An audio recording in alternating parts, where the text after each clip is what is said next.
pessoal, tudo bom com vocês? Conosco tudo bem, graças a Deus. Iniciando mais um vídeo aqui no canal. Esse vídeo é sobre aborto espontâneo e aborto retido. Infelizmente, eu tive essas duas experiências e vou relatar para vocês como que foi cada uma delas. É um vídeo bem difícil para mim gravar. Eu pensei muito, preparei meu psicológico para isso, porque é como mexer numa ferida que não cicatrizou e nunca vai cicatrizar. Somente quem já passou por isso sabe, mas eu preciso relatar a minha experiência no momento mais difícil que eu passei na minha vida, tanto o aborto espontâneo quanto o aborto retido. Então eu vou relatar o que eu passei nos dois, nas duas situações, tá bom? Lembrando para vocês que eu sou mãe de 4 filhos, 3 meninos e uma menina. E às vezes vocês podem pensar assim: nossa, mas ela tem 4 filhos lindos. Ficar triste com isso até hoje. Por quê? Eu tive um aborto espontâneo em 2013 e um aborto retido em 2017. Tem muito tempo? Tem. Mas só quem já passou por isso sabe como é a dor de passar por essa situação. Então eu vou relatar para vocês a minha experiência e o que eu vivi naquela época. O primeiro aborto foi o espontâneo. Ele aconteceu depois que eu tive o Nicolas, né? O meu primeiro filho. E ele já estava mais ou menos com 7 anos. Então, o que aconteceu? É um momento muito mágico quando a mãe, uma mulher, descobre que está grávida. E quando eu descobri que eu estava grávida, a primeira coisa que eu pensei, vamos fazer ultrassom para ver como que tá o desenvolvimento do bebê. Foi aí que eu fui fazer o ultrassom e tive a notícia que o embrião não estava mais se desenvolvendo. E foi uma luta a partir de então, porque muitas coisas passaram pela minha cabeça. Eu fiquei horas e horas pesquisando isso na internet, verificando no YouTube sobre o embrião que não evolui mais dentro do útero. O médico do ultrassom, ele só falou assim pra mim: o embrião não está mais desenvolvendo, então você tem que procurar maternidade. Só que eu tava normal, não tava sentindo nada. Foi aí que eu procurei vários hospitais e eles falaram comigo que não poderia fazer nada porque eu não estava tendo sintomas, não estava tendo sangramento e eu teria que aguardar em casa. E aí começou o meu sofrimento. Por quê? Eu comecei a acreditar que o ultrassom estaria errado, poderia estar errado. E fui em outros médicos para poder verificar, fiz novos ultrassons e realmente constou que o embrião tinha parado mais ou menos com 6 semanas a evolução. E eu já tava de 2 meses e meio, né? Que no caso é quase 9 semanas. Quando aconteceu isso, foi uma angústia tremenda, porque eu tinha aquela esperança de estar tudo bem, que não estava acontecendo aquela situação comigo.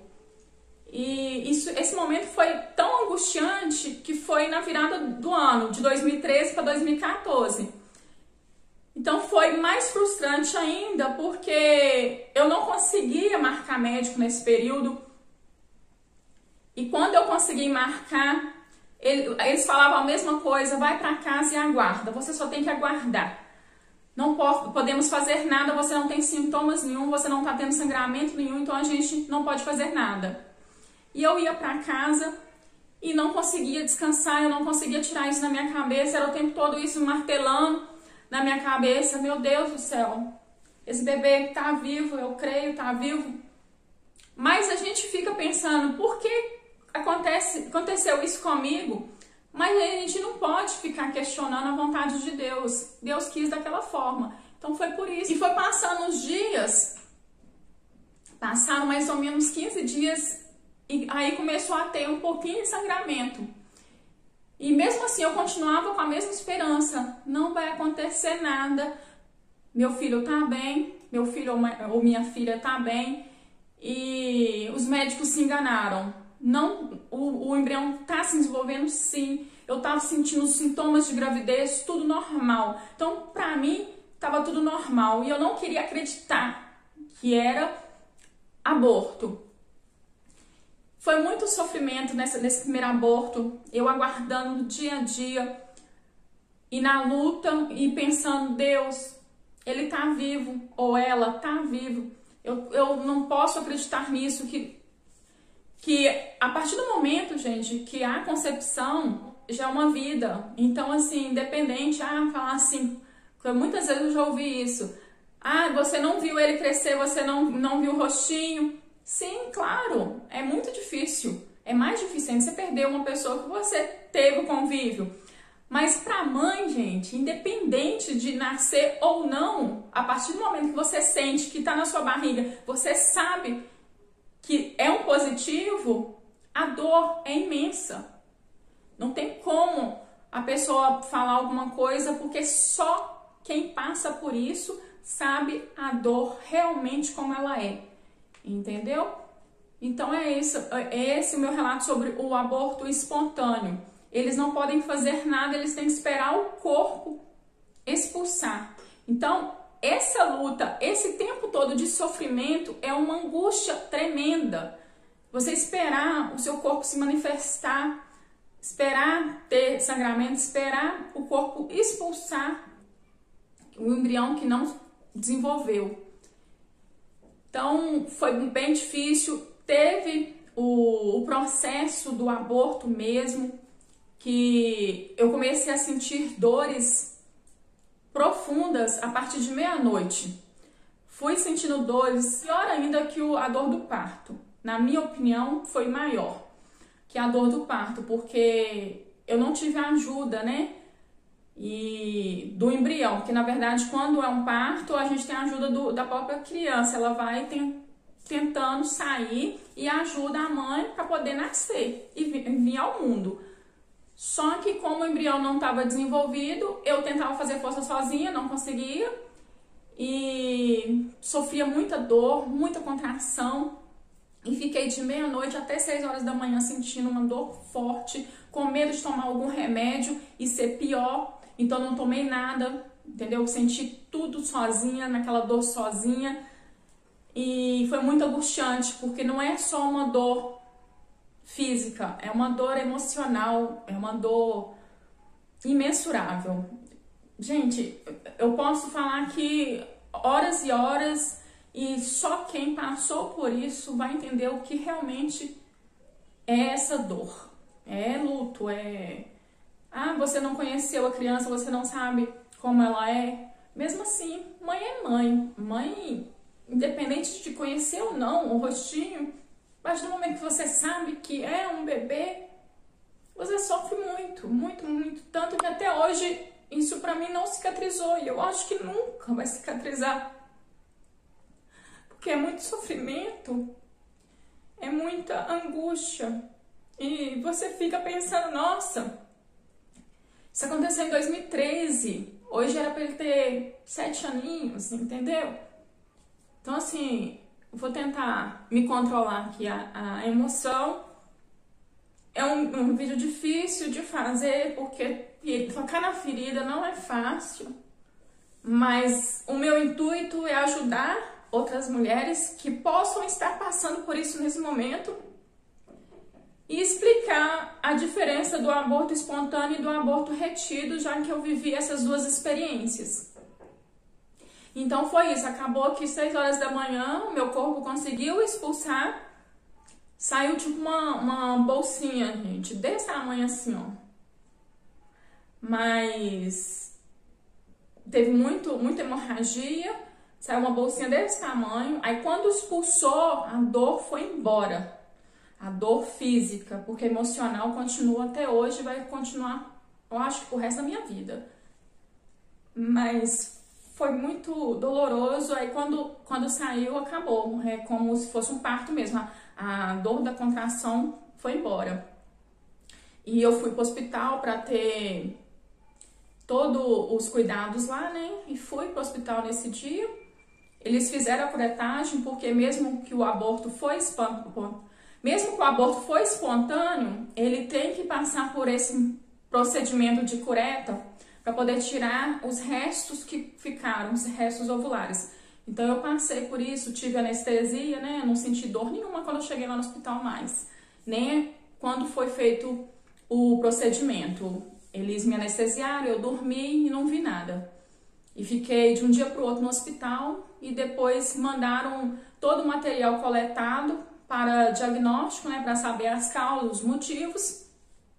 E não constatou nada. O que a médica me explicou é que, como junta 50% de cromossomos masculinos e 50% de cromossomos femininos, pode ter alguma mutação genética que isso prejudicou o desenvolvimento do embrião. Então, o corpo acaba expulsando ou então a gravidez não evolui pelo fato que não deu certo as ligações genéticas, entendeu? Então é isso.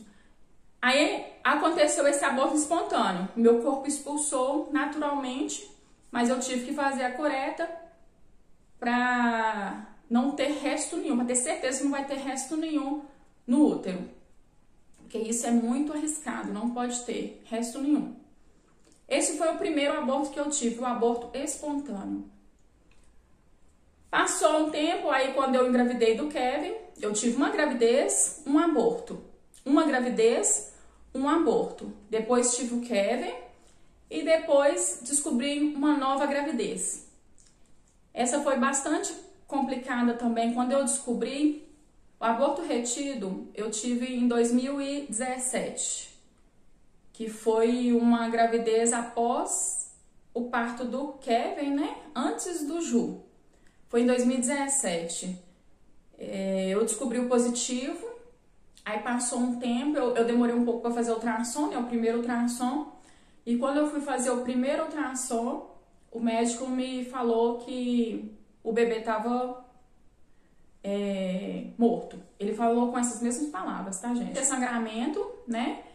Justamente nesse período que eu fui fazer o ultrassom, pra mim era nidação, né? Aquele processo de nidação, mas não era. Era o aborto que eu já tava tendo.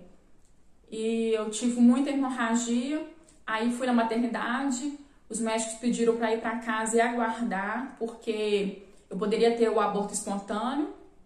E o mesmo caso lá de 2013, que eu teria que aguardar e não teria outro jeito a não ser esperar. Vim para casa, esperei bastante, passou alguns dias e eu tendo aquele sangramento. Foi aí então que eu comecei a sentir fortes dores, abdominais, várias contrações. E meu marido me ajudou muito, colocando bolsa de água gelada no meu abdômen, na minha barriga, para ver se melhorava. Aliviava bastante, mas depois logo voltava as contrações de 5 minutos. E eu chorava, eu pedia, Deus, me tira esse sofrimento, eu não aguento mais. É muita dor, me tira. E foi aí que eu resolvi tomar um remédio que eu não recomendo pra ninguém tomar remédio assim. Eu tomei um remédio para aliviar a dor e infelizmente essa dor aliviou totalmente. Eu não vou falar o nome do remédio, tá? Para não influenciar ninguém. Essa dor, ela saiu totalmente de mim. Mas eu continuei tendo sangramento, muita hemorragia. Foi aí que meu esposo decidiu me levar na maternidade de novo, porque alguma coisa estava acontecendo de errado, porque o sangramento não cessava. E eu fiquei pálida, muito pálida. Aí quando correu na maternidade, a médica me explicou que o meu corpo não ia expulsar de jeito nenhum, porque tinha parado as contrações e houve um aborto retido, que teria que fazer o procedimento da curetagem para poder tirar um embrião, porque em casa não ia resolver, não ia sair. E foi assim que foi feito. Fez a curetagem, fiquei de um dia para o outro e graças a Deus correu tudo bem. Então é isso, gente. Esse é meu relato das minhas experiências. Mas tem mulheres que não sentem nada, tem aborto e nem sabe que teve aborto. Eu já vi muitos casos assim. Inclusive na maternidade, quando eu tava tendo os abortos, várias lá me contando que foi no banheiro, foi no vaso e saiu, natural. E não teve dor nenhuma, não teve sangramento nenhum, só naquele momento. Então é isso. Convido a você a se inscrever no canal, ativar o sininho de notificação para não perder nenhum vídeo aqui no nosso canal. E para vocês que não me seguem lá no Instagram, é @lardakenia. Ficam com Deus e até o próximo vídeo. Tchau!